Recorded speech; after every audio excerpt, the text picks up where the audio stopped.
আজকের এই বিক্ষোভ সমাবেশ আলোচনায় আমাদের মিছিল পরবর্তী বক্তব্য রাখবেন আমাদের জাতীয় নাগরিক পার্টি এনসিপি। আমরা আমাদের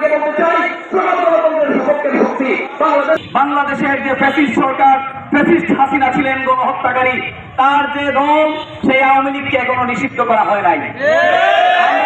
আমরা দেখতে পেয়েছি যে কোনো তার চেলা চামুন্ডা পান্ডারা বিভিন্ন জায়গায় জটিকা মিছিল করার দুঃসাহস দেখাচ্ছে।